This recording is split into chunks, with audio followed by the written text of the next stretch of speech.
Assalamualaikum warahmatullahi wabarakatuh.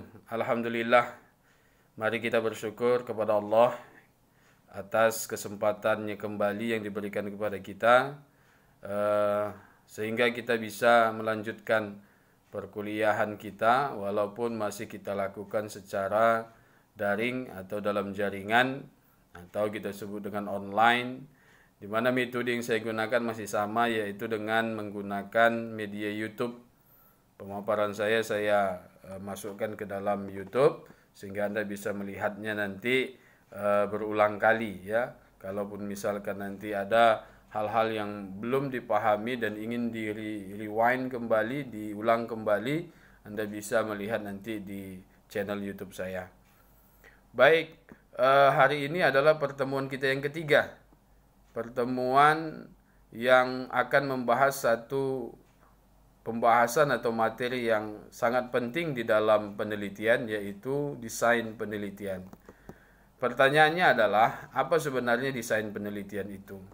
Nah, desain penelitian itu adalah atau merupakan cetak biru bagi peneliti. Maksud dari cetak biru di sini adalah desain penelitian itu merupakan kerangka dasar ya dalam penyusunan nanti penelitian atau proses penyelesaian penelitian. Nah, oleh karena itu perlu rasanya disusun terlebih dahulu sebelum penelitian dilaksanakan atau dilakukan. Nah, desain penelitian dapat memberikan petunjuk atau arahan yang sistematis kepada peneliti tentang kegiatan-kegiatan apa yang harus dilakukan, kemudian kapan harus dilaksanakan, dan bagaimana cara melakukannya. Nah, inilah gambaran umum dari desain penelitian atau kenapa kita harus mengetahui atau menyusun terlebih dahulu desain penelitian. Nah, dari situ kita nanti akan paham nanti apa yang harus kita lakukan, kemudian kapan kita melakukannya, dan yang paling penting bagaimana cara melakukannya. Itu terangkum semua di dalam penyusunan desain penelitian.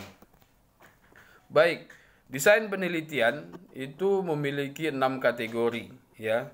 Atau bahasa gampangnya ada 6 jenis desain penelitian itu. Yang pertama adalah desain penelitian deskriptif. Yang kedua, desain penelitian kausalitas. Yang ketiga, desain penelitian korelasional. Yang keempat, desain penelitian tindakan. Yang kelima, desain penelitian eksperimental. Dan yang keenam adalah desain penelitian grounded. Nah, keenam desain penelitian ini menjadi pilihan bagi Anda nanti ketika Anda menyusun, ingin membuat suatu penelitian ya dalam bentuk skripsi mungkin. Jadi yang keenam ini bukan dilakukan semuanya, tetapi ini menjadi pilihan yang mana yang merupakan desain yang kita pilih, artinya sesuai dengan masalah-masalah yang sudah kita identifikasi di dalam tempat atau objek penelitiannya. Nah, yang mana yang pas dengan kita itu tentunya perlu kita dalami ya. Kita perlu dalami terlebih dahulu, paling tidak apa maksud dari desain penelitian dari masing-masing atau keenam jenis ini atau kategori ini. Perlu kita ketahui terlebih dahulu sebelum kita menentukan. Jangan nanti kita ingin menentukan bahwa desain penelitian seperti ini, tetapi fenomena masalah kemudian nanti hal-hal yang mendukungnya itu tidak sesuai dengan desain yang ada. Maka perlu kita bahas terlebih dahulu. Oke, baik. Saya akan coba untuk mendefinisikan ya sedikit mengenai masing-masing dari desain penelitian ini. Yang pertama kita bahas mengenai desain penelitian deskriptif. Apa maksud atau definisi dari desain penelitian deskriptif? Desain penelitian deskriptif adalah desain penelitian yang disusun untuk memberikan gambaran secara sistematis tentang informasi ilmiah yang berasal dari subjek atau objek penelitian. Nah, langkah-langkah penelitian dengan desain deskriptif ini ada 8. Yang pertama, merumuskan masalah penelitian. yang kedua merumuskan tujuan penelitian, yang ketiga mengkaji pustaka atau menelaah teori yang relevan, yang keempat menentukan sampel representatif. Nah, kemudian yang kelima menyusun instrumen penelitian, yang keenam mengumpulkan data, yang ketujuh menganalisis data, dan yang kedelapan adalah menarik kesimpulan. Itu mengenai desain penelitian deskriptif. Lalu yang kedua, desain penelitian kausalitas, ya. Desain penelitian kausalitas adalah desain penelitian yang disusun untuk meneliti kemungkinan adanya hubungan sebab akibat antar variabel. Nah, saya kasih contoh misalkan, contohnya belum optimalnya periklanan yang dilakukan perusahaan, sehingga masih banyak nasabah yang belum mengerti tentang kegunaan produk yang ditawarkan. Misalkan PT Bank BRI, cabang Marindal, Medan misalkan. Nah, sehingga banyak nasabah yang kurang berminat menabung pada bank tersebut. Nah, ini salah satu contoh hubungan sebab akibat. Karena kurangnya belum optimalnya periklanan, ya sebabnya kurangnya atau belum optimalnya periklanan yang dilakukan oleh perusahaan, kemudian mengakibatkan ya nasabah kurang berminat untuk menabung pada bank tersebut. Ini sebab akibat maksudnya. Lalu apa langkah-langkah penelitian dengan metode, dengan desain penelitian kausalitas ini? Sama seperti desain sebelumnya, tetapi agak lebih sedikit ya langkah-langkahnya. Pertama, menetapkan masalah penelitian. Yang kedua, merumuskan tujuan penelitian. Yang kedelapan, mengkaji teori dan menelaah hasil-hasil penelitian terdahulu yang relevan. Yang keempat, merumuskan hipotesis penelitian. Yang kelima, menentukan ukuran sampel. Yang keenam, mengklasifikasi dan mendefinisikan variabel penelitian. Yang ketujuh, menyusun instrumen penelitian. Yang kedelapan, menentukan metode pengumpulan data. Yang kesembilan, melakukan pengujian hipotesis. Dan yang terakhir, yang kesepuluh adalah menarik kesimpulan. Itulah mengenai desain penelitian kausalitas. Nah, yang ketiga, desain penelitian korelasional. Desain ini adalah desain penelitian yang dibuat untuk meneliti bagaimana kemungkinan hubungan yang terjadi antar variabel dengan memperhatikan besaran koefisien korelasi. Nah, langkah-langkah penelitian korelasional ini tidak berbeda jauh dengan desain penelitian kausalitas. Karena memang penelitian korelasional itu pada umumnya ingin melakukan verifikasi teori. Kemudian yang keempat, desain penelitian tindakan. Desain penelitian tindakan adalah desain penelitian yang disusun untuk tujuan melakukan perbaikan terhadap kegiatan yang sudah dilakukan sebelumnya. Nah, kegiatan yang dimaksud adalah biasanya melalui pendekatan atau metode tertentu guna mencapai tujuan. Nah, penelitian tindakan mengevaluasi pendekatan atau metode yang sudah diterapkan tersebut dan berupaya mengembangkan pendekatan yang lebih baik lagi pada penelitian lanjutannya. Nah, penelitian seperti ini dilakukan dalam penelitian tentang cara proses pengajaran di kelas atau sering disebut dengan penelitian tindakan kelas. Ini bagi penelitian mahasiswa-mahasiswa dari Fakultas Keguruan dan Ilmu Pendidikan ya. Jadi kalau Anda sebagai mahasiswa Fakultas Ekonomi ya bisa dipastikan tidak melakukan desain penelitian seperti ini. Cuma teorinya perlu tahu sehingga Anda bisa membedakan. Nah, tadi disebut dengan penelitian tindakan kelas ya, atau dapat juga dilakukan pada penelitian di bidang pertanian. Juga perbaikan cara bercocok tanam yang lebih baik lagi di kemudian hari. Jadi Ada dua tadi, FKIF dan pertanian. Ini masing-masing bisa melakukan penelitian dengan desain penelitian tindakan. Lalu apa saja langkah-langkah penelitian tindakan? Langkah-langkahnya yang pertama adalah merumuskan masalah dan tujuan penelitian. Yang kedua, melakukan kajian pustaka untuk menentukan metode dan pendekatan yang relevan dengan masalah dan tujuan penelitian. Nah, yang ketiga, merumuskan hipotesis. Yang keempat, membuat desain penelitian yang sesuai dengan kondisi lapangan. Yang kelima, menentukan teknik analisis data. Yang keenam, mengumpulkan data. Yang ketujuh, menganalisis output data dan mengevaluasinya. Yang kedelapan, membuat interpretasi hasil penelitian. Yang kesembilan adalah menyusun laporan penelitian. Itu desain penelitian tindakan. Lalu sekarang kita masuk kepada desain penelitian eksperimental.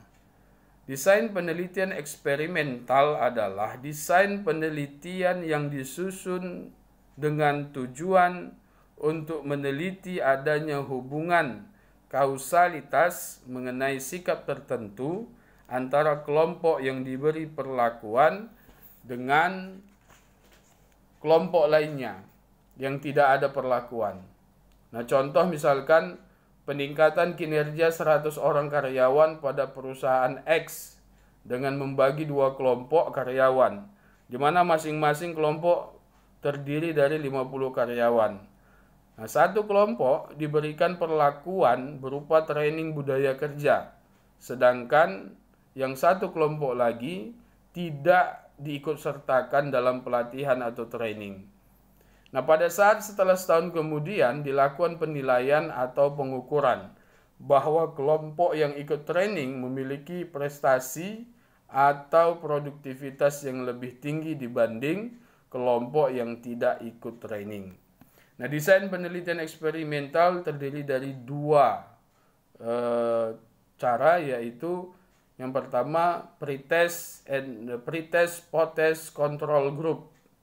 Dan yang kedua, post-test only control group. Ya. Nah, pretest post-test control group ini adalah desain yang dilakukan dengan melakukan pengukuran dua kali, yaitu pretest dan post-test maksudnya. Dan pada masing-masing kelompok ditempatkan secara random atau acak yang dilakukan pada waktu yang bersamaan. Nah, sedangkan post-test only control group, yaitu desain ini ada dua kelompok subjek yang disusun secara random atau acak. Nah, kelompok yang pertama menerima perlakuan eksperimen, sedangkan kelompok yang kedua tidak mendapatkan perlakuan. Nah, selanjutnya variabel terikat kedua kelompok dilakukan pengukuran secara bersamaan. Yaitu dia mengenai desain penelitian eksperimental. Kemudian yang terakhir, desain penelitian grounded. Ya, ini berbeda dengan desain penelitian sebelumnya, di mana pada umumnya jenis desain penelitian itu atau yang kita jelaskan tadi di atas itu beranjak dari teori yang dengan merumuskan hipotesis dalam menemukan jawaban permasalahan penelitiannya nanti. Nah, hipotesis tersebut kemudian diuji dengan fakta yang pada akhirnya menghasilkan jawaban atau temuan penelitian, di mana menerima hipotesis atau menolak hipotesis yang dirumuskan terlebih dahulu. Intinya adalah bahwa dari penelitian adalah memverifikasi teori yang sudah ada. Nah, itu intinya. Nah, kalau untuk penelitian grounded ini berbeda, justru menggunakan fakta atau data empiris untuk menyusun proposisi-proposisi, menemukan konsep-konsep, serta membuktikan dan mengembangkan teori.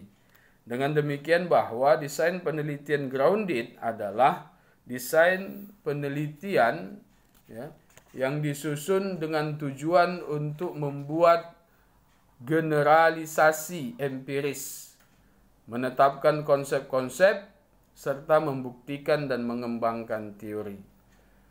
Langkah-langkah desain penelitian grounded ini adalah yang pertama, menentukan masalah penelitian. Yang kedua, melakukan observasi atau semua fakta itu dicatat secara holistik atau secara keseluruhan dan bersifat tentunya alamiah atau naturalistik.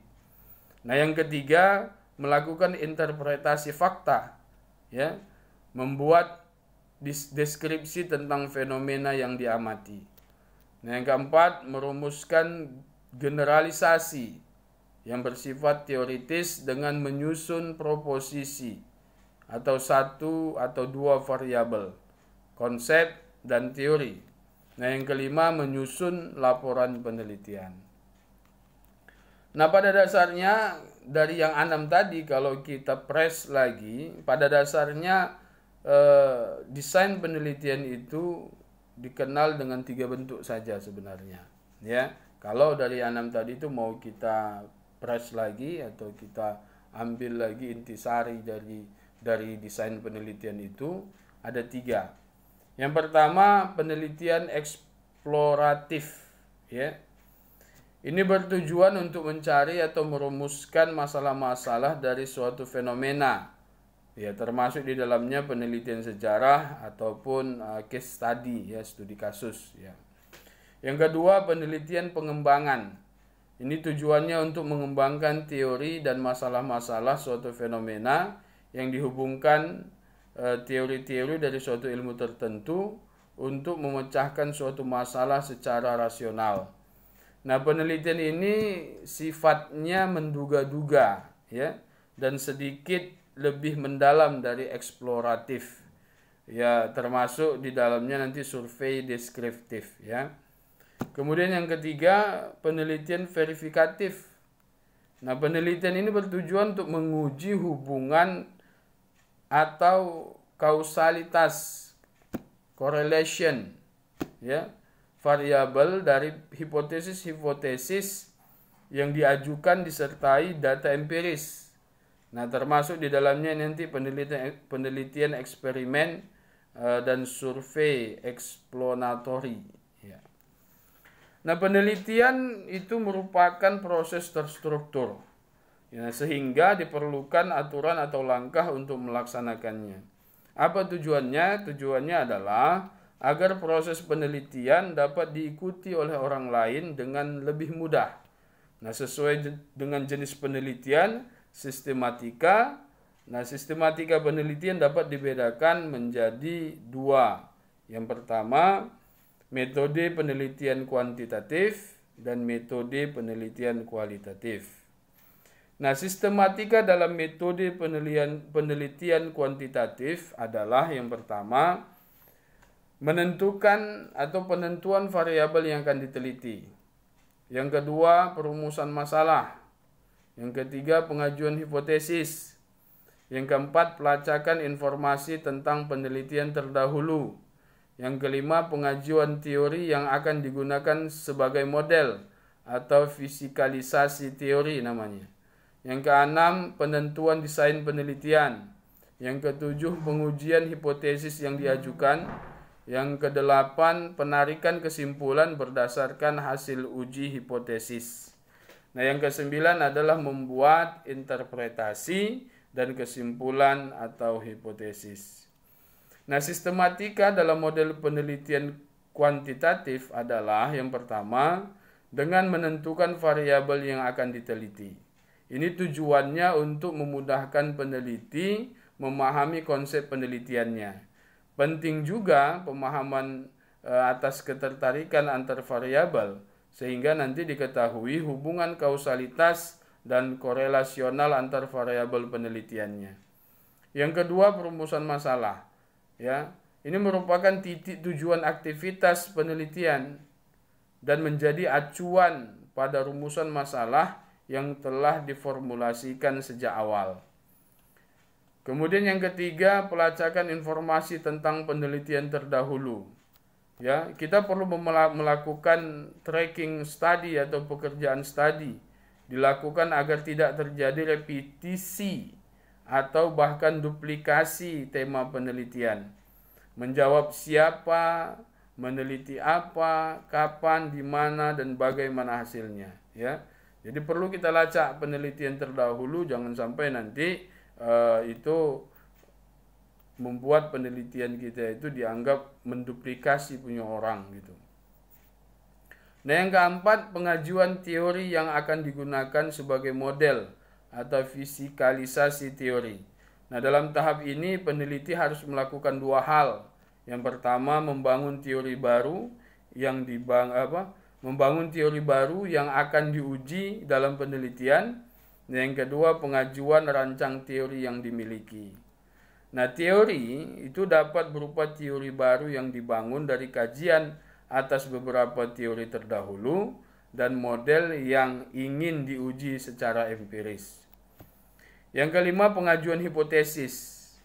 Hipotesis tersebut akan diuji untuk mengetahui apakah teori yang diajukan sesuai dengan kenyataan empiris atau tidak, atau yang biasa disebut dengan teori tersebut signifikan diterima atau ditolak. Kemudian penentuan desain penelitian yang keenam, ya. Nah, langkah ini bertujuan memperoleh data yang akurat. Hal yang dilakukan dalam desain penelitian ini antara lain adalah menentukan desain penelitian dalam artian menentukan teknik pengumpulan data, subjek penelitiannya, teknik analisis datanya, dan proses penarikan kesimpulannya. Kemudian yang kedua, teknik pengumpulan data, teknik sampling, teknik analisis yang akan digunakan dalam proses penelitian yang akan dilaksanakan. Yang ketujuh, pengujian hipotesis yang diajukan. Nah, jika hipotesis telah diajukan, perlu diajukan pengujian dengan formula statistik yang sesuai ataupun percobaan empiris di laboratorium. Yang kedelapan, penarikan kesimpulan berdasarkan hasil uji hipotesis. Dan yang kesembilan adalah membuat interpretasi dan kesimpulan atas hipotesis. Baik, kita masuk kepada pembahasan yang kedua, yaitu makna masalah penelitian. Ya, ini perlu kita pahami tentang masalah penelitian. Penelitian dilakukan ketika ada masalah. Perlu diingat. Jadi penelitian dilakukan ketika ada masalah yang dihadapi dan perlu untuk dipecahkan atau dicarikan jawabannya. Masalah atau problem bermakna kesenjangan atau perbedaan antara kenyataan atau dasein, ya, yang terjadi dengan harapan atau apa yang seharusnya terjadi atau dassolen. Nah, banyak masalah dalam kehidupan, ya, tetapi tidak semua masalah perlu untuk diteliti. Umumnya, masalah yang perlu diteliti adalah masalah yang belum terpecahkan dan belum ada solusinya. Masalah yang menyangkut kepentingan banyak orang, masalah yang merangsang orang untuk menelaahnya lebih lanjut. Nah, seorang peneliti melakukan pengamatan awal terhadap sebuah fenomena untuk bahan penelitiannya. Misalnya, ia menemukan fakta bahwa banyak karyawan yang keluar dari perusahaan selama beberapa tahun belakangan. Seharusnya tidak boleh terjadi hal demikian, karena dapat merugikan perusahaan dan diri karyawan itu sendiri. Nah, peneliti tersebut tergelitik dia untuk mengetahui mengapa karyawan berperilaku seperti itu. Timbullah pertanyaan, apa faktor yang menyebabkan mereka keluar dari pekerjaan? Apakah karena faktor diri mereka atau faktor eksternal seperti dari pimpinan perusahaan? Ya, karena timbul pertanyaan, maka ia tertarik menggali lebih dalam atau meneliti untuk menemukan jawaban atas pertanyaan-pertanyaan yang muncul di benaknya. Nah, hasil dari proses meneliti tersebut tidak hanya sekedar jawaban atau permasalahan yang ada, tetapi jauh lebih luas adalah sebagai referensi untuk pimpinan dalam memecahkan masalah di organisasinya. Ini menunjukkan bahwa pemecahan masalah dari penelitian adalah sesuatu yang memang sangat bermanfaat. Nah, apa masalah penelitian itu? Definisi masalah penelitian dapat dilihat dari berbagai pendapat. Ya, masalah penelitian adalah hasil dari suatu proses penalaran yang dilakukan oleh peneliti dalam rangka untuk menerjemahkan fenomena untuk diuji melalui penelitian. Ini adalah pendapat dari Jonker dan Penning pada tahun 2010. Kemudian, biasanya masalah penelitian adalah sebuah masalah atau problem, tetapi juga dapat berarti peluang atau opportunity. Masalah atau problem diartikan sebagai situasi di mana suatu fakta yang terjadi sudah menyimpang dari batas toleransi yang diharapkan. Ini seperti yang disampaikan oleh Umar pada tahun 2002. Nah, tetapi masalah tersebut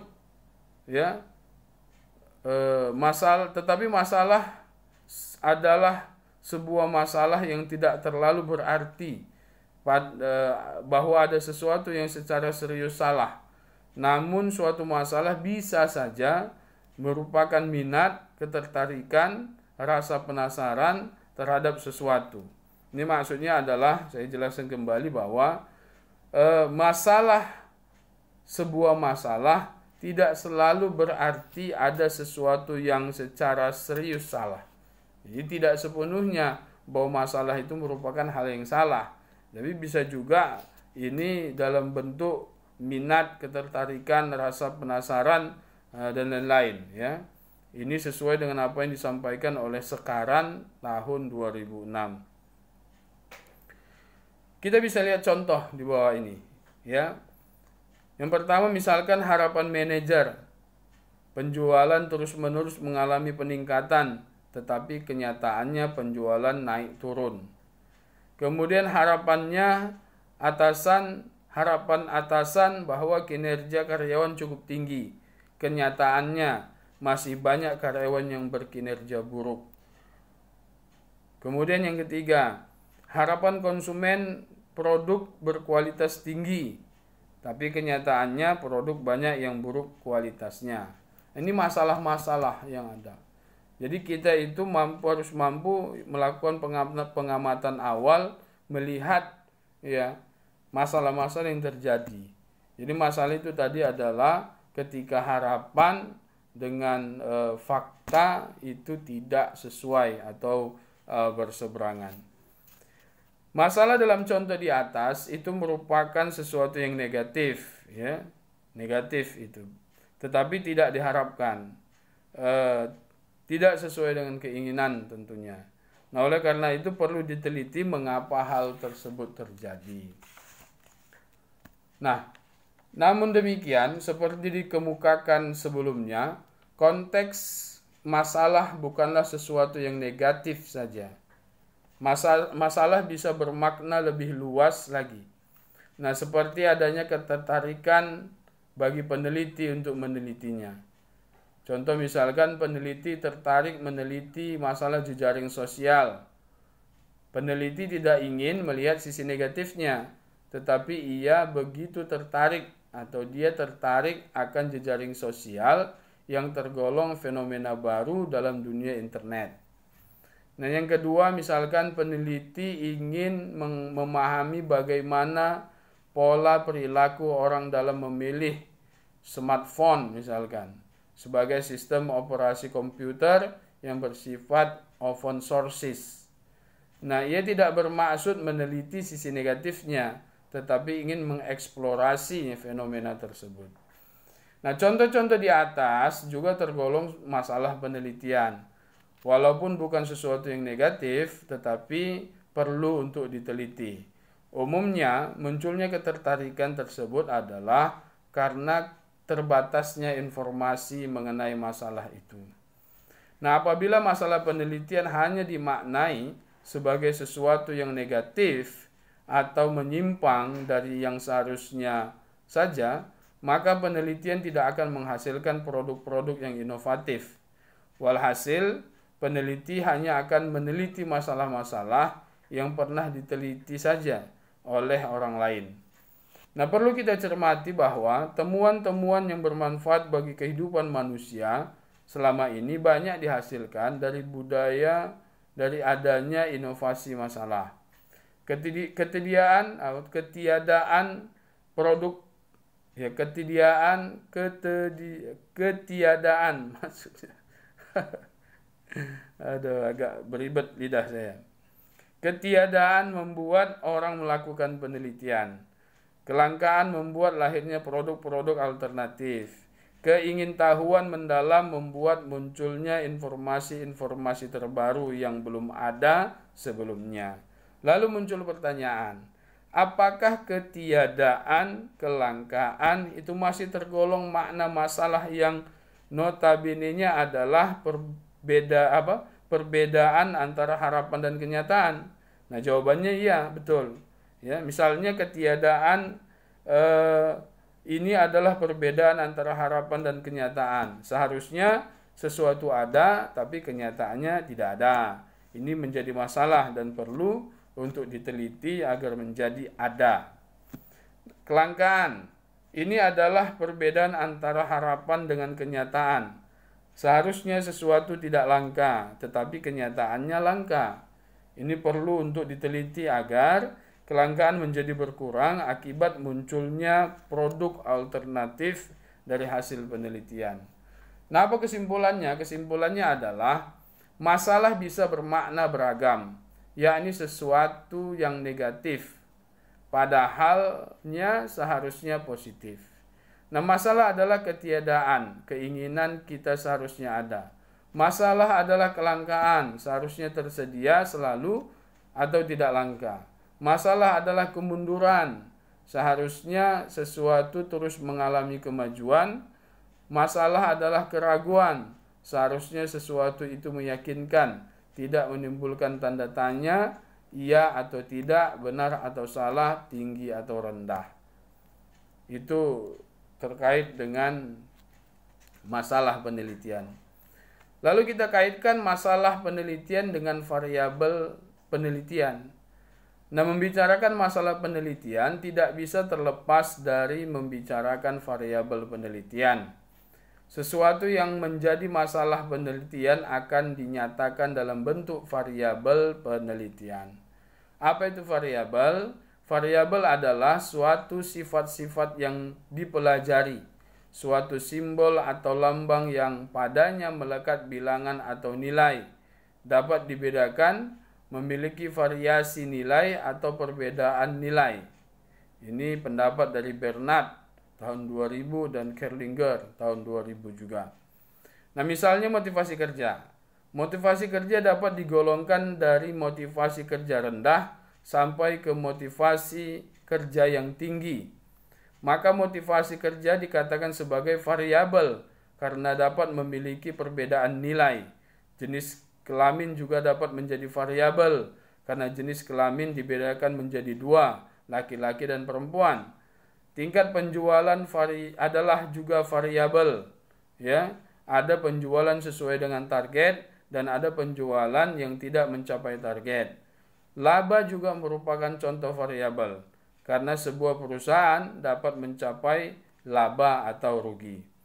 Nah, dengan demikian, segala sesuatu yang dapat dibedakan atau sesuatu yang di dalamnya ada nilai-nilai tertentu yang dapat dibedakan baik secara kualitatif maupun kuantitatif dapat dijadikan sebagai variabel penelitian, baik bagi penelitian ilmu-ilmu sosial maupun penelitian ilmu-ilmu eksakta. Jadi kalau Anda nanti meneliti di bidang ekonomi, baik manajemen, akuntansi, dan ekonomi pembangunan, maka ini tergolong sebagai penelitian ilmu-ilmu sosial. Nah, dalam suatu laporan penelitian, variabel penelitian sudah tampak mulai dari judul penelitian. Jadi variabel penelitian nanti itu ada itu di dalam judul penelitian. Maupun pada bagian-bagian lain, misalnya dalam latar belakang, kemudian rumusan masalah, teori, hipotesis, dan seterusnya. Nah, dengan demikian maka ketika seseorang meneliti, sebenarnya ia mengkaji tentang variabel-variabel yang ada di dalamnya. Nah, dalam prakteknya seorang peneliti dalam penelitiannya mungkin menggunakan hanya satu buah variabel, namun mungkin juga lebih dari satu variabel. Nah, variabel-variabel yang dikaji secara mandiri tergolong dalam masalah penelitian deskriptif. Nah, ketika peneliti bermaksud mengkaji keterkaitan antar variabel, maka penelitiannya adalah masalah penelitian asosiatif. Dan ketiga bermaksud membandingkan objek yang ada mengenai suatu variabel, maka penelitiannya adalah tergolong masalah penelitian komparatif. Nah, variabel itu dibedakan dalam berbagai bentuk. Di antaranya ada variabel terikat atau disebut dengan dependent variable. Kemudian variabel bebas atau independent variable. Kemudian variabel moderator atau moderating variable, dan variabel intervening atau intervening variable. Nah, kita akan coba jelaskan satu persatu. Yang pertama, variabel terikat atau dependent variable. Variabel terikat atau independent variable adalah variabel yang dipengaruhi, terikat, tergantung oleh variabel lain, yakni variabel bebas atau independent variable. Nah, variabel terikat ini umumnya menjadi perhatian utama oleh peneliti. Misalnya, di suatu perusahaan, pimpinan merasa khawatir dengan loyalitas karyawan yang rendah kepada perusahaan. Maka, loyalitas karyawan ini merupakan variabel rendah kepada perusahaan. Maka loyalitas karyawan ini merupakan variabel terikat. Mungkin saja tinggi rendahnya terjadi karena dipengaruhi oleh faktor-faktor tertentu seperti kepuasan kerja, sikap pimpinan, dan sebagainya. Lalu yang kedua, variabel bebas atau independent variable. Variabel bebas atau independent variable ini adalah kebalikan dari variabel terikat. Variabel ini merupakan variabel yang mempengaruhi variabel terikat. Dengan kata lain, variabel bebas adalah sesuatu yang menjadi sebab terjadinya perubahan nilai pada variabel terikat. Nah, contoh hubungan variabel bebas dengan variabel terikat misalnya loyalitas karyawan rendah, ya. Bisa saja rendahnya loyalitas itu dipengaruhi oleh gaji yang diberikan perusahaan, atau mungkin karena karyawan tidak puas terhadap sikap pimpinan. Baik kebijakan gaji maupun sikap pimpinan merupakan contoh variabel terikat, karena apabila gaji tinggi maka loyalitas karyawan dapat menjadi tinggi. Demikian pula sebaliknya, gaji yang rendah akan menyebabkan rendahnya loyalitas karyawan. Nah, dengan demikian, gaji merupakan penentu yang mempengaruhi tinggi rendahnya loyalitas karyawan terhadap perusahaan. Lalu yang ketiga, ada yang namanya variabel moderator atau moderating variable. Nah, variabel moderator atau moderating variable merupakan variabel lain yang begitu kuat atau moderat dalam mempengaruhi hubungan variabel bebas dan variabel terikat. Dalam kerangka analisis korelasional, moderator adalah variabel ketiga yang mempengaruhi zero order antara dua variabel lainnya. Variabel moderator ini dapat mengubah hubungan awal yang secara ideal dan historis terjadi karena variabel bebas dan variabel terikat. Hubungan yang semula positif dapat berubah menjadi negatif. Nah, variabel moderator selalu pada tingkat yang sama sebagai variabel prediktor sehubungan dengan peran mereka sebagai variabel kausal.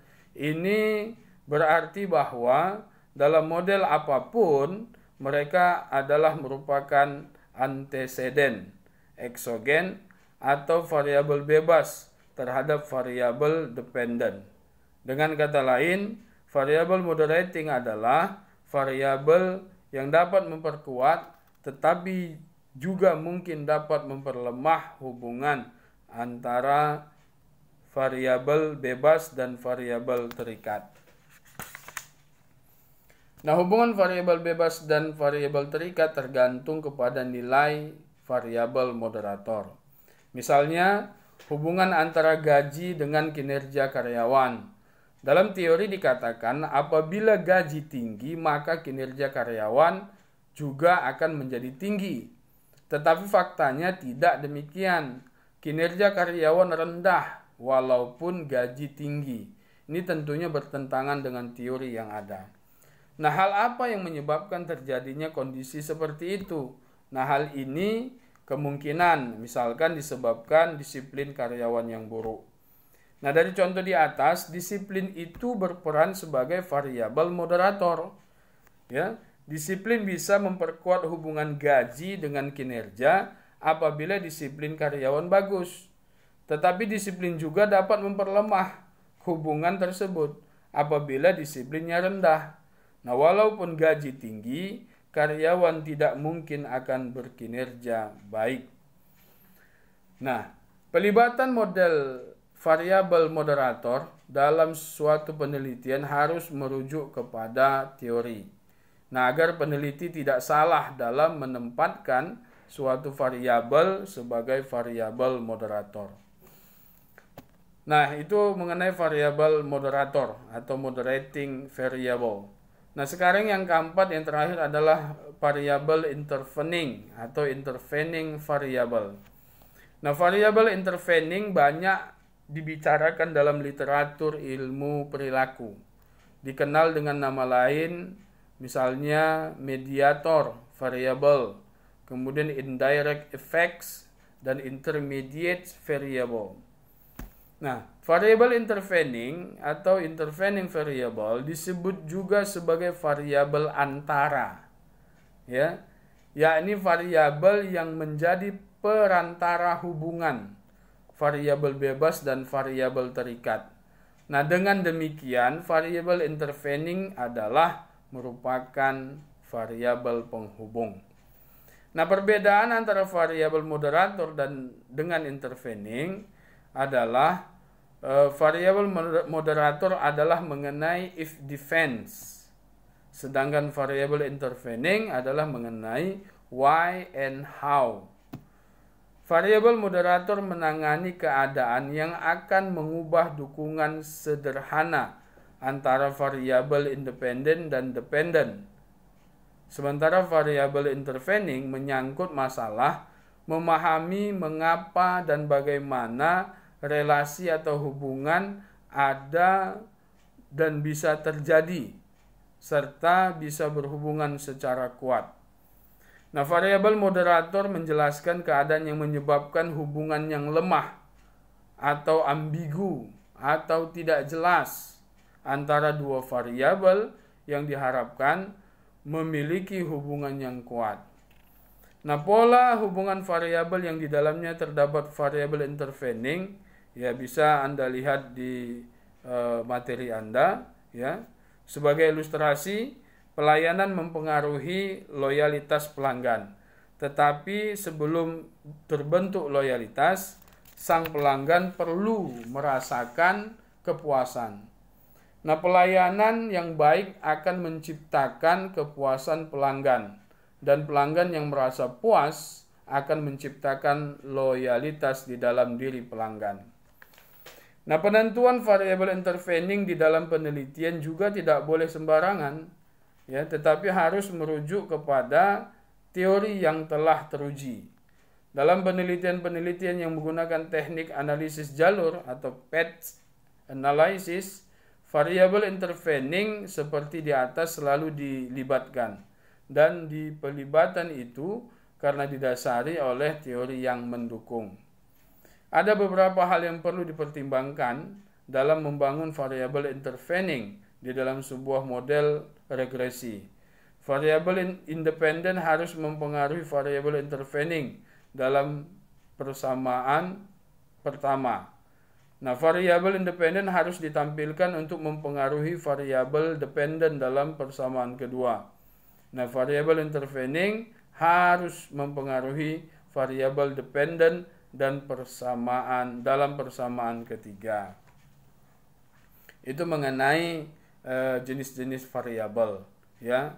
Jadi yang sederhana itu adalah memang antara variabel dependen dengan independennya, ya. Tapi bukan berarti dalam penelitian Anda nanti dibatasi bahwa Anda tidak boleh menggunakan variabel moderator atau intervening. Ya boleh saja, tidak ada masalah, ya.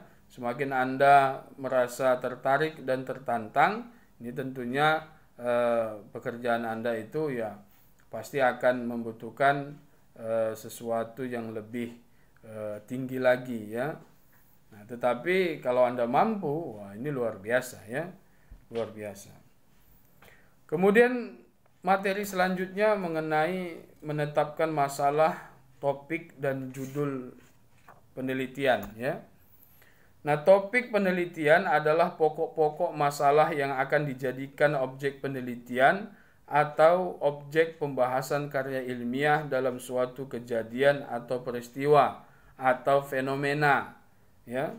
Fenomena apa? Fenomena masalah yang terjadi di luar kewajaran akan dijadikan sebagai bagian dari yang akan diteliti dan berada di dalam jangkauan kemampuan peneliti. Misalnya, menurunnya kinerja karyawan, menurunnya kinerja keuangan, menurunnya omset penjualan, menurunnya pangsa pasar, ya, banyaknya keluhan pelanggan dan sebagainya.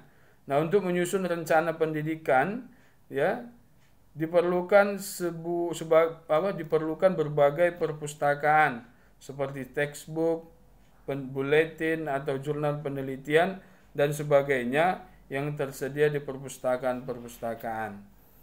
Nah, penelitian menggunakan metode pengumpulan data dengan kuesioner atau angket atau wawancara, atau observasi dan dokumentasi serta kepustakaan.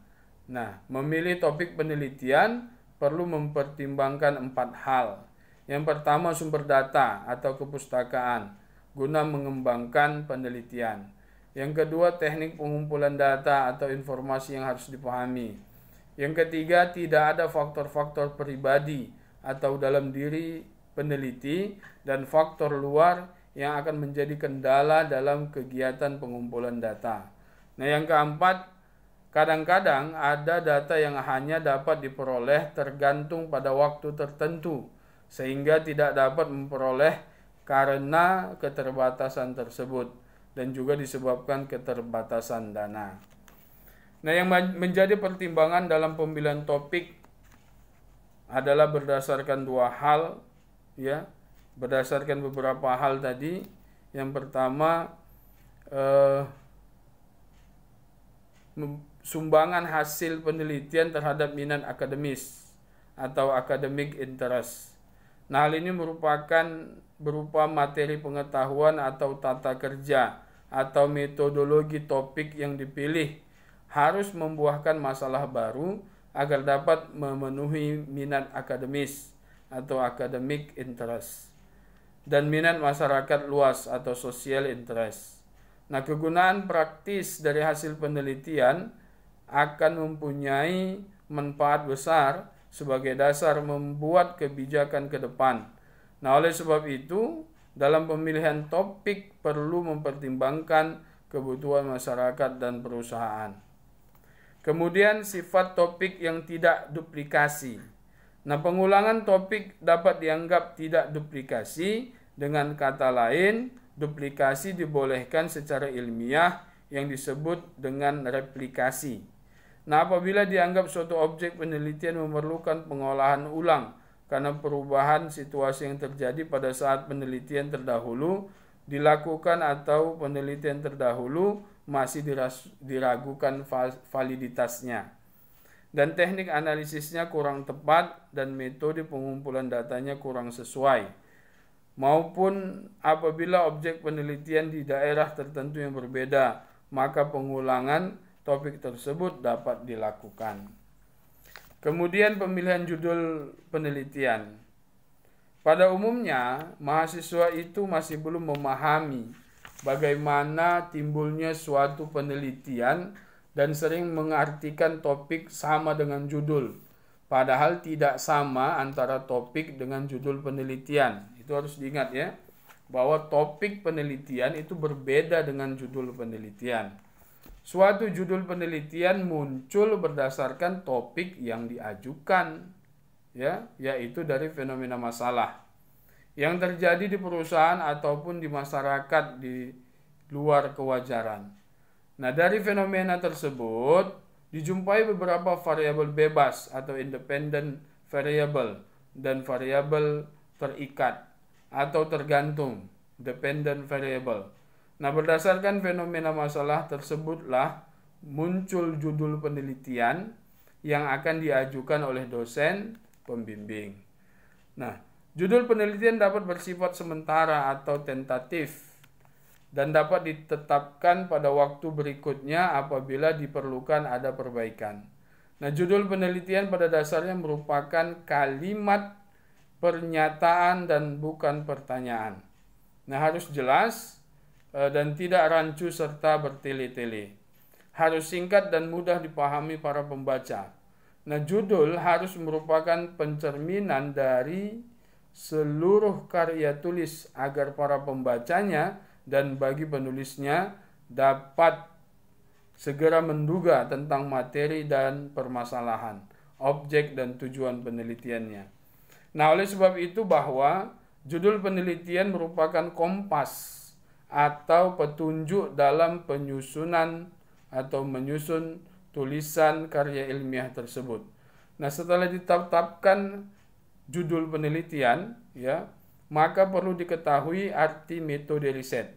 Nah, riset adalah suatu pemeriksaan atau pengujian yang teliti dan kritis dalam mencari fakta atau prinsip-prinsip penyelidikan yang tekun guna memastikan suatu hal. Nah, dari pengertian di atas bahwa riset adalah suatu usaha untuk menemukan suatu hal menurut metode ilmiah atau pengkajian suatu problem secara mendalam. Nah, riset memiliki 3 unsur, yaitu sasaran, usaha untuk mencapai sasaran, dan metode penelitian. Dikatakan ilmiah adalah harus memiliki kebenaran. Kebenaran ilmiah harus dapat dilihat sesuai dengan fakta atau anjuran objektif, masuk akal dan memiliki asumsi-asumsi.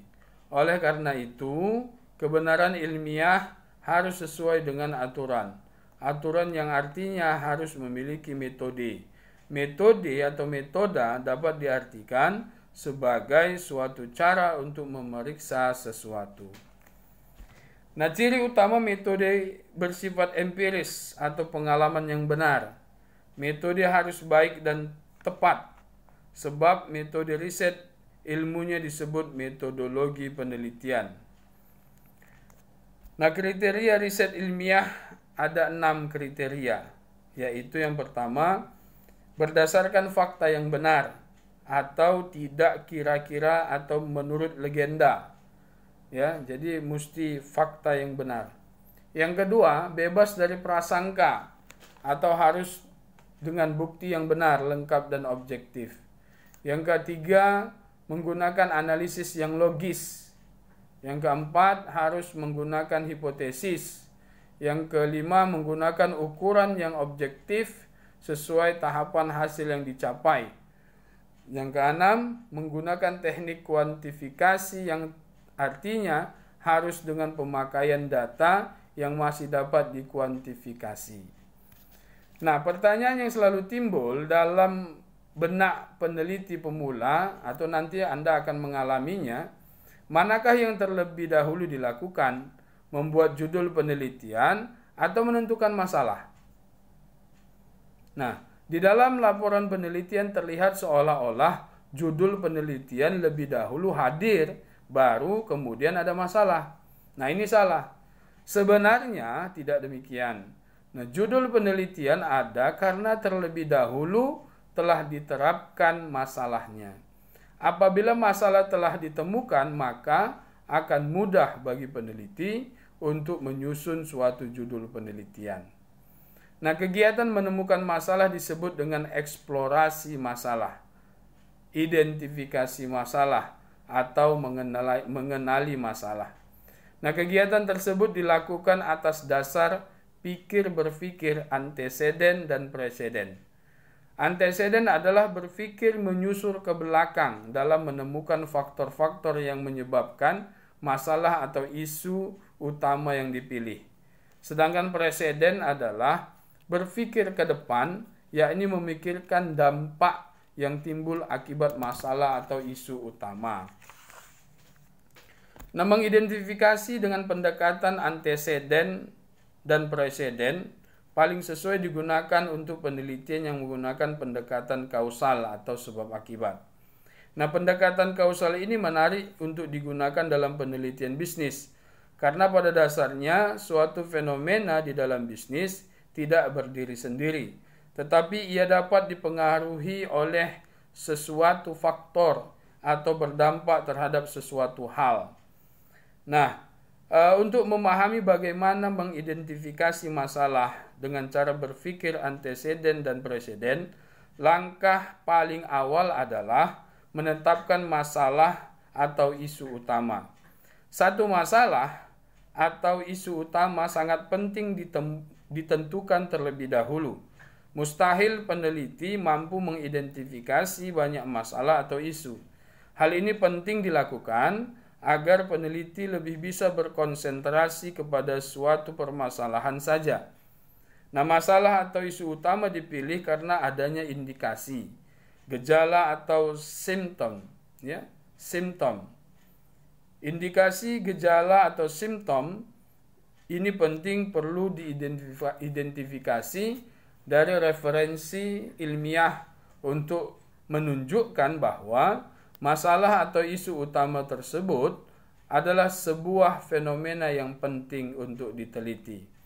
Nah, jika peneliti mengidentifikasi permasalahan penelitian melalui pendekatan anteseden, maka peneliti harus menelusuri referensi mengenai faktor-faktor apa sebenarnya yang mempengaruhi masalah atau isu utama tersebut. Nah, faktor-faktor bermakna segala sesuatu penyebab timbulnya masalah atau isu utama. Faktor-faktor yang diidentifikasi mungkin demikian banyak jumlahnya. Peneliti perlu menggali segala asumsi mengenai faktor dari berbagai sumber referensi. Kemungkinan dari satu, beberapa, atau bahkan semua faktor masalah utama akan dipilih peneliti untuk dikaji. Nah, jika menggunakan pendekatan preseden, peneliti dapat menggali referensi mengenai segala dampak yang diasumsikan bisa timbul akibat adanya masalah atau isu utama. Dampak berarti segala akibat, efek yang bisa ditimbulkan akibat pengaruh dari masalah utama. Segala dampak atau efek dari masalah utama perlu dikemukakan, walaupun akhirnya peneliti hanya memilih satu atau beberapa dampak saja untuk diteliti. Seperti halnya dalam pendekatan anteseden, maka mengetahui dampak perlu diidentifikasi dengan membaca referensi ilmiah. Nah, oleh karena itu, kegiatan mengidentifikasi masalah yang dilakukan oleh peneliti adalah dalam konteks penelitian ilmiah. Maka menemukan indikasi, faktor atau dampak seperti di atas harus pula digali dari sumber ilmiah, yaitu teori dan fakta empiris. Nah, referensi yang digali tidak harus dari satu sumber saja. Paling baik adalah membaca beragam referensi sehingga akan terkumpul banyak sekali faktor dan dampak dari masalah utama. Nah, apabila peneliti mampu melakukan identifikasi yang bersumber dari referensi ilmiah, maka judul yang dirumuskan oleh peneliti adalah sesuatu yang tidak diragukan lagi. Sebuah ilustrasi berikut ini akan lebih memperjelas bagaimana proses mengidentifikasi masalah dengan pola pikir anteseden dan preseden. Misalnya peneliti tertarik dan berfokus kepada sebuah masalah atau isu utama, yakni kinerja karyawan. Misalnya saya ambil dalam contoh penelitian manajemen. Pada saat peneliti melakukan penelitian pendahuluan atau pra-riset, ia melakukan identifikasi mengenai bagaimana kinerja karyawan perusahaan. Nah, melalui dokumen karyawan yang memiliki melalui dokumen penilaian kinerja karyawan di perusahaan, terlihat bahwa banyak karyawan yang memiliki kinerja rendah. Nah, peneliti tidak puas dengan dokumen tersebut. Ia melakukan observasi langsung untuk melihat ada tidaknya indikasi yang dapat menunjukkan benar tidaknya karyawan bermasalah dalam kinerja mereka. Untuk memudahkan pengamatannya, peneliti membaca referensi teori mengenai indikator atau kriteria baik buruknya kinerja karyawan. Menurut teori indikator kinerja, bisa dilihat dari perilaku pada saat masuk kerja, proses kerja, dan keluar kerja. Nah, pencapaian tugas, tanggung jawab dalam melaksanakan kerja, kerjasama, dan sebagainya. Nah, setelah pengamatan dilakukan, memang terindikasi bahwa ternyata banyak karyawan terlambat dalam masuk kerja. Banyak pula karyawan melakukan hal-hal lain di luar tugas mereka pada saat jam kerja. Banyak pula karyawan yang melakukan kesalahan dalam melaksanakan pekerjaannya. Dengan demikian, fakta ini menunjukkan bahwa karyawan bermasalah dalam kinerja mereka. Nah, identifikasi atau eksplorasi masalah seperti di atas dapat dilakukan dengan cara menelusuri dokumen, melakukan pengamatan langsung, melakukan wawancara dengan pihak yang berkepentingan, atau melakukan penyebaran kuesioner sederhana. Tujuannya apa? Tujuannya adalah untuk mengungkapkan fakta awal bahwa masalah memang benar-benar atau terjadi sehingga perlu untuk diteliti. Nah, sebenarnya aktivitas meneliti tidak terhenti sampai pada tahap ini. Ya, setelah peneliti memperoleh adanya indikasi, gejala, simptom, maka langkah selanjutnya adalah mengeksplorasi referensi. Dari contoh di atas, maka peneliti dapat melanjutkan aktivitas membaca buku-buku teks, jurnal-jurnal ilmiah, yang tujuannya adalah untuk melihat apa sesungguhnya yang dikatakan dari referensi ilmiah mengenai faktor-faktor yang dapat mempengaruhi tinggi rendahnya kinerja karyawan.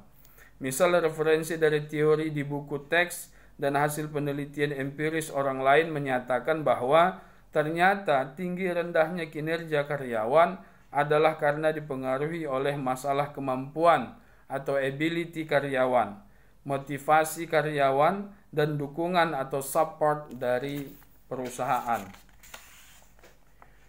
Selain membaca referensi mengenai faktor-faktor yang mempengaruhi kinerja karyawan, maka telaah referensi juga dapat diperluas untuk mengetahui apa kira-kira dampak yang bisa timbul apabila kinerja karyawan baik atau buruk. Misalnya referensi dari teori buku teks dan hasil penelitian empiris orang lain mengungkapkan bahwa kinerja karyawan dapat mempengaruhi tinggi rendahnya komitmen organisasi di dalam diri karyawan dan mempengaruhi pengembangan karir karyawan. Nah, sampai kepada tahap ini peneliti sudah dapat merancang judul apa yang hendak ditelitinya. Hubungan-hubungan yang terjadi akibat hasil dari identifikasi masalah seperti dalam ilustrasi yang saya jelaskan tadi, membantu peneliti untuk menyusun sebuah judul penelitian. Misalnya, pengaruh kemampuan terhadap kinerja karyawan, pengaruh motivasi terhadap kinerja karyawan, pengaruh dukungan terhadap kinerja karyawan, pengaruh kemampuan, motivasi, dan dukungan terhadap kinerja karyawan, pengaruh kemampuan, motivasi, dan dukungan dengan kinerja karyawan, dampak kinerja terhadap komitmen organisasi, dampak kinerja terhadap karir misalkan, atau kalau di prodi yang lain ya pengaruh tingkat penjualan ya terhadap keuntungan perusahaan misalkan ya, atau pengaruh biaya promosi terhadap peningkatan volume penjualan dan sebagainya. Nah, judul penelitian boleh disusun sepanjang di dalam judul berisi mengenai masalah dan variabel-variabel yang telah diidentifikasi. Karena hasil identifikasi tersebut memang telah memiliki dasar ilmiah yang bersifat teoritis dan empiris. Nah, hal lain yang perlu diperhatikan dalam menyusun suatu judul penelitian adalah misalnya jika terdapat banyak faktor yang mempengaruhi kinerja. Faktor mana yang bisa dipilih? Nah, jawabannya faktor mana saja boleh dipilih, asalkan peneliti mampu menjelaskan secara ilmiah lebih baik berdasarkan teori maupun empiris mengapa hal tersebut yang dijadikan pilihannya. Kata-kata pengaruh, analisis, hubungan, dampak, peranan seperti terlihat di dalam banyak judul penelitian mahasiswa itu adalah contoh-contoh kata pelengkap sebuah judul. Sebagian peneliti senior seperti terlihat di dalam jurnal-jurnal penelitian banyak menghindari kata-kata tersebut dalam judul penelitian mereka. Misalnya sebuah penelitian yang berjudul Customer Satisfaction and Behavioral Intention, yang berarti kepuasan dan intensi perilaku pelanggan. Sebenarnya di dalam penelitian ini, si peneliti bermaksud mengkaji pengaruh kepuasan pelanggan terhadap perilaku pelanggan dalam membeli produk. Namun di dalam judul, peneliti tidak menggunakan kata pengaruh, walaupun maksudnya demikian. Nah, untuk peneliti pemula sebaiknya dalam merumuskan judul penelitian perlu mempertimbangkan beberapa hal. Yang pertama, jenis penelitian. Yang kedua, variabel penelitian. Yang ketiga, objek penelitian. Dan yang keempat, lokasi penelitian. Nah, dalam contoh sebelumnya misalkan, sebuah judul penelitian dirumuskan menjadi, misalkan, hubungan motivasi dan dukungan dengan kinerja karyawan PT X di kota Y, misalkan. Nah, di dalam judul ini terdapat unsur-unsur. Yang pertama, jenis penelitian. Ada kata hubungan dengan, mencerminkan jenis penelitian, yakni penelitian yang bersifat korelasional. Kemudian variabel penelitiannya, dalam contoh judul di atas, maka variabel penelitian yang terlihat adalah motivasi, dukungan, dan kinerja. Kemudian objek penelitian. Objek penelitiannya adalah apa atau siapa yang dijadikan sebagai sumber data penelitian. Karyawan adalah contoh objek penelitian. Kemudian lokasi penelitian. Tempat penelitian perlu ada dalam sebuah judul. Misalnya PT X di kota Y. Itu adalah sebuah contoh lokasi di mana penelitian dilakukan. Nah, untuk memudahkan peneliti, istilah atau kata bantu yang umumnya digunakan untuk menyusun sebuah judul penelitian dapat dikelompokkan menjadi 3 berdasarkan rumusan masalahnya. Apa saja dia? Yang pertama, bersifat asosiatif atau korelasional.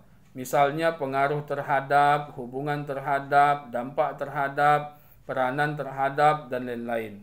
Contohnya misalkan hubungan pelatihan dan kinerja karyawan di sektor pelayanan kesehatan, pengaruh return on investment terhadap harga saham, dampak harga terhadap hasil penjualan. Kemudian yang kedua bersifat komparatif, perbedaan antara dengan, komparasi antara dengan, perbandingan ini antara ini dengan, dan lain-lain. Misalnya, perbedaan kinerja karyawan laki-laki dengan kinerja karyawan perempuan. Yang kedua, komparasi kinerja laba sebelum dan sesudah akuisisi. Atau perbandingan hasil penjualan sebelum dan sesudah metode promosi baru. Yang ketiga, bersifat deskriptif. Tidak ada yang khusus, tetapi umumnya banyak peneliti menggunakan kata analisis, implementasi, studi, dan lain-lain. Contohnya, analisis kinerja saham perusahaan-perusahaan manufaktur yang terdaftar di Bursa Efek. Implementasi kebijakan Bank Indonesia terhadap suku bunga kredit. Studi tentang kemiskinan di daerah pinggiran sungai. Nah, kata-kata bantu seperti contoh-contoh tadi itu hanyalah bukan sebuah standar mutlak, ya. Artinya tidak menjadi standar mutlak wajib ditiru seperti demikian. Nah, peneliti dapat lebih kreatif dalam menyusun kata dan kalimat di dalam judul. Nah, hal yang terpenting perlu diperhatikan, judul harus menggambarkan isi penelitian. Tetapi bagi Anda yang di awal, ya, jangan juga terlalu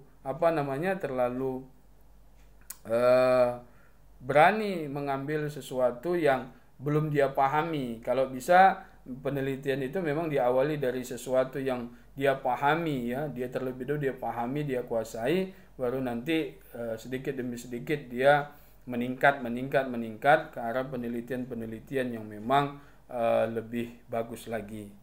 Oke, baik, itu penjelasan saya. Memang agak cukup panjang karena memang saya harus bisa membuat Anda paham, menundukkan Anda kepada pemahaman bagaimana cara mengidentifikasi masalah, kemudian menentukan topik penelitian sampai judul penelitian.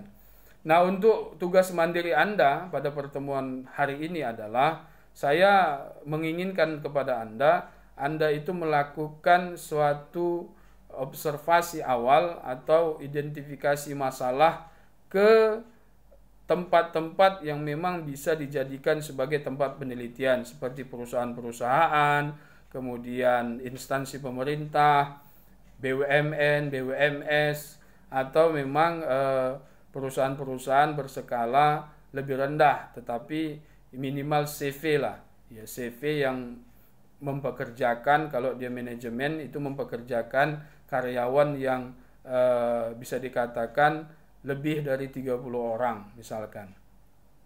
Nah, kalau yang prodi lain akuntansi, ya bisa perusahaan-perusahaan semua terkait dengan akuntansi.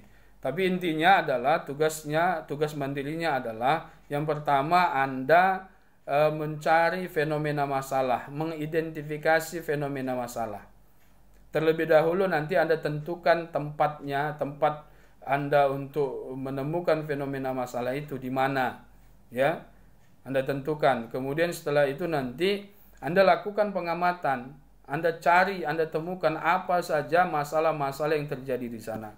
Masalah-masalah yang Anda lihat, Anda dengar, mungkin Anda melakukan tanya jawab atau wawancara kepada orang-orang yang ada di tempat yang ingin Anda ketahui fenomena masalahnya. Anda catat. Pokoknya semua ada identifikasi. Anda catat semua, Anda catat. Itulah nanti catatan Anda itu nanti yang akan saya lihat, yang akan saya pelajari. Kemudian nanti setelah fenomena masalah itu nanti Anda kumpulkan, ya, Anda identifikasi, terkumpul dia semua. Baru nanti Anda harus tentukan, ya, variabel yang mana yang cocok untuk fenomena masalah yang Anda temukan. Ya, saya menginginkan Anda itu menemukan, ya paling tidak ini minimal nih, Anda menemukan 2 variabel independen dan 1 variabel dependen, itu minimal. Tapi kalau Anda mau lebih dalam lagi terserah Anda. Tapi yang paling yang menjadi target saya adalah dari fenomena masalah Anda itu Anda nanti bisa membuat atau merumuskan judul penelitian, ya, yang di dalam penelitian itu nanti Anda tentukan nanti dia jenis penelitiannya, kemudian ada variabelnya, kemudian ada tempat penelitiannya dan di mana kotanya. Nah, jadi Anda tentukan minimal ada 2 variabel bebas, independen, dan 1 variabel terikat atau dependen. Ya, itu targetnya. Nah, setelah Anda fenomena masalah atau identifikasi masalah sudah Anda tulis semua, kemudian Anda tentukan variabel-variabelnya yang terkait dengan itu yang ingin Anda jadikan judul. Kemudian nanti Anda lihat, ya,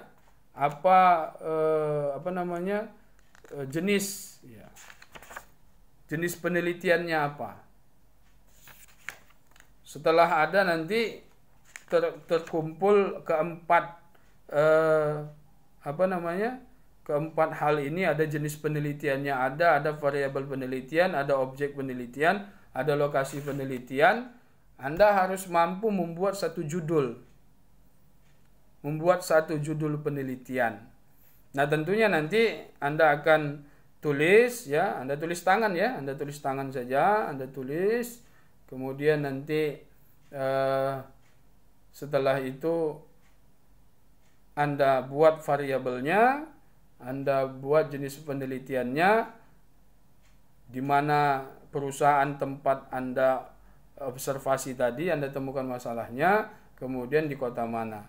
Lalu susunlah dalam satu rumusan judul atau judul penelitian. Nah, sampai di situ nanti ya tentunya waktunya itu ada 1 minggu ya. 1 minggu sebelum kita nanti seperti biasa sebelum pertemuan berikutnya, sehari sebelumnya nanti Anda sudah harus kumpulkan. Nah, supaya Anda nanti bisa